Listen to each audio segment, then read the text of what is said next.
యెషయా గ్రంథము 40వ అధ్యాయము 3వ వచనాన్ని నేను చదువుతున్నాను. ఎడారిలో మన దేవుని రాజమార్గము సరళము చేయుడి.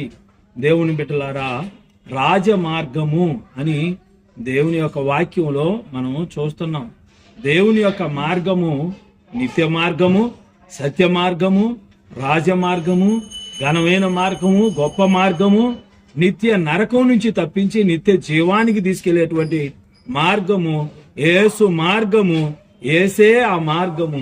అయితే ఈ రాజ మార్గమును మీరు సరళము చేయండి. ఎడారులో, అరణ్యంలో అని మనం చూస్తున్నాం. అంటే ఈ లోకంలో, మన చుట్టూ ఉన్న ప్రజల్లో, మన దేశంలో, మన ప్రాంతంలో సరళము చేసే వాళ్ళగా, దేవుని యొక్క మార్గాన్ని, రాజ మార్గాన్ని సిద్ధపరిచే వాళ్ళంగా, దేవుని మార్గం గురించి తెలియజేసే వాళ్ళంగా, వెల్లడి చేసే వాళ్ళంగా, ప్రకటించే వాళ్ళంగా మనం ఉండాలి. ఎందుకంటే దేవుని యొక్క మార్గమే కదా